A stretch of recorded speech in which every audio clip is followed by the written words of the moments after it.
حضرت امام حسین رضی اللہ تعالیٰ عنہ جب اپنے بیٹے علی اکبر کی لاش لے کر خیموں میں آئے تو سیدہ زینب نے عرض کی، یا حسین، اونو محمد قربان ہو گئے، میں نے خوشی سے قبول کیا۔ قاسم نثار ہوئے، میں نے خوشی سے منظور کیا۔ علی اکبر شہید ہو چکے ہیں، کوئی شکایت نہیں ہے، اور اللہ کی راہ میں اور بھی مصیبتوں کے پہاڑ ٹوٹیں تو خوشی سے برداشت کر لوں گی، مگر معصوم اصغر کی قابل رحم حالت اب دیکھی نہیں جاتی۔ شدت پیاس سے تڑپ رہا ہے اور بار بار اپنی سوکھی ہوئی زبان نکال نکال کر دکھاتا ہے کہ شاید اب بھی پانی کے 2 قطروں سے میری زبان تر ہو جائے۔ اے بنت فاطمہ، آپ کے قدموں کی حاق پر صدقے کہ آپ نے عورت ہو کر جس عزم و استقلال اور صبر و شکر کے ساتھ مصائب کا مقابلہ کیا، اور مدینہ منورہ کی مقدس گلیوں سے لے کر میدان کربلا کی تپتی ہوئی ریت تک جس غم گساری، فداکاری اور جس ثابت قدمی سے اپنے بھائی کا ساتھ دیا، قیامت تک کی مسلمان عورتیں آپ کے اس حوصلے پر فخر کرتی رہیں گی۔ حضرت زینب ابھی کچھ اور کہنا چاہتی تھی کہ حضرت شہربانو نے ہاتھ جوڑ کر کہا، آقا حسین، مدینہ پاک سے لے کر میدان کربلا تک، اور پھر اونو محمد کی قربانی سے لے کر علی اکبر کی شہادت تک خاموش رہی ہوں، اور اب تک کوئی شکایت نہیں کی اور نہ کوئی درخواست کی ہے، اور شاید آئندہ بھی نہ کرتی، مگر دیکھو نا کہ میرے لال کی آنکھیں پتھرا گئی ہیں، گردن ڈلک چکی ہے اور وہ تڑپ تڑپ کر دم توڑ رہا ہے۔ آقا، آج 2 دن سے اس کے حلق میں دودھ کا ایک قطرہ بھی نہیں گیا۔ مامتا کی ماری اب مجبور ہو کر درخواست کرتی ہے کہ میرے لال کو لے جاؤ اور دشمنوں کو میرے بچے کی بے تابی، بے کسی دکھاؤ، اور کہو کہ ظالموں، اگر قصور ہے تو ہمارا، مگر اس معصوم بچے کا کوئی قصور نہیں، اور یہ کسی کی بیعت کو نہیں جانتا، اس لیے ہمارے لیے نہیں، صرف اس شیر خوار بچے کے لیے 2 گھونٹ پانی دے دو۔ اے حسین، مجھے امید ہے کہ اگر عمر بن سعد نہیں تو نہ صحیح، مگر اس کے لشکر میں سینکڑوں اولاد والے ہوں گے، ان میں سے کسی نہ کسی کو ضرور میرے لال پر رحم آ جائے گا۔ امام علی مقام نے فرمایا، شہربانو،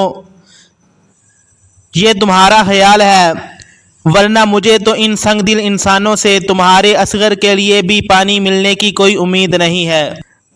اس لیے کہ جن ظالموں کو اونو محمد پر رحم نہ آیا، جن کو عباس اور قاسم پر ترس نہ آیا، اور جنہوں نے علی اکبر پر ترس نہ کھایا، ان پتھر دل انسانوں کو تمہارے اصغر پر کیسے رحم آ سکتا ہے؟ سیدہ شہربانو نے پھر عرض کی، یا حسین، گرم لو کے تھپیڑوں سے کہیں میرا پھول کملا نہ جائے، اس کو دامن میں چھپا کر سینے سے لگا لو، اور عمر بن سعد سے کہنا کہ یہ بچہ تمہارے اس نبی کا نوازا ہے جس کا تم کلمہ پڑھتے ہو، اور پھر میرے بچے کو ان کے سامنے کر دینا۔ مجھے امید ہے کہ میرے اصغر کو تڑپتا دیکھ کر کسی کو ضرور ترس آ جائے گا۔ شہزادہ دو عالم نے شیر خوار اصغر کو جولی میں اٹھایا، دامن میں چھپایا اور سینے سے لگا کر لشکر یزید کی طرف قدم بڑھایا۔ حضرت حسین رضی اللہ تعالیٰ عنہ اپنے بچے کو دامن میں چھپا کر عمر بن سعد کے سامنے کھڑے ہو گئے۔ عمر بن سعد نے حضرت امام حسین کو دامن میں کوئی چیز چھپا کر آتے دیکھا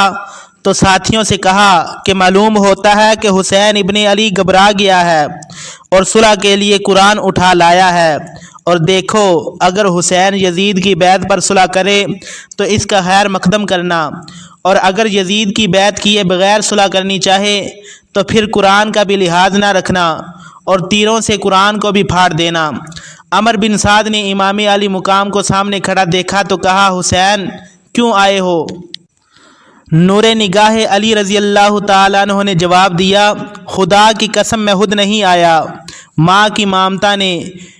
تیرے پاس بھیجا ہے، اور اگر میں نے آنا ہوتا تو اونو محمد کی قربانی سے پہلے آتا،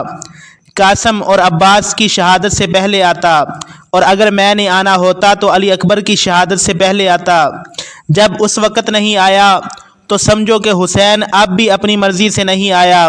اور آئندہ اگر اور بھی کئی دن تک پانی نہ ملے اور تمہاری طرف سے اور بھی مصائب کے طوفان اٹھیں، اور اگر کربلا کی اس تپتی ہوئی ریت کی چنگاریاں میرے جسم کو جھلسا بھی دیں تو حسین پھر بھی تمہارے پاس نہیں آئے گا،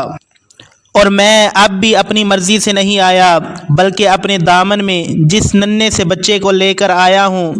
اس کی ماں کی درد بری درخواست لے کر آیا ہوں۔ اور امام حسین نے فرمایا، عمر بن سعد دیکھ، یہ شیر خوار بچہ ہے اور ابھی یہ یزید کی بیعت اور ابن زیاد کی بیعت کو نہیں سمجھتا، اور ابھی اسے کسی کی بغاوت کا کوئی پتہ نہیں، اس لیے اس کا کوئی قصور نہیں، اور اس لیے مجھے نہیں مگر اس اصغر کے حلق میں زیادہ نہیں تو صرف 2 قطرے ہی پانی کے ڈال دے، شہربانوں کے اس شیر خوار کو پانی کی 2 بوندیں دے دیں، شہربانوں کے بچے کو نہیں بلکہ اپنے نبی کے نواسے کو 2 بوند پانی دے دو، تاریخ تیری اس رحم دلی پر فخر کرے گی۔ اتنا کہہ کر حضرت امام حسین نے اپنے لہتے جگر کو جولی سے نکال کر اپنے ہاتھوں میں اٹھایا اور پھر اصغر کے چہرے سے دامن ہٹا کر فرمایا، بیٹا اصغر اٹھو۔ اتنا کہہ کر حضرت امام حسین نے اپنے لہتے جگر کو جولی سے نکال کر اپنے ہاتھوں میں اٹھایا اور پھر اصغر کے چہرے سے دامن ہٹا کر فرمایا، بیٹا اصغر اٹھو، اور حق اور صداقت کی آخری نشانی بن کر، عظمت اسلام کی آخری دلیل بن کر اور دین شریعت کی آخری آیت بن کر اتمام حجت کے لیے اپنی سوکھی ہوئی زبان عمر بن سعد کو دکھا دو، تاکہ حشر کے میدان میں دربار خداوندی سے مجھ پر کوئی الزام نہ آ سکے۔ بچے کو اٹھا کر حضرت امام حسین خاموش ہو گئے اور انتظار کرنے لگے کہ اس 20,000 انسانوں کے لشکر میں سے کس کو میرے اصغر پر رحم آتا ہے، اور وہ دوڑ کر پانی کے چند قطرے اس کی سوکھی ہوئی زبان پر رکھتا ہے،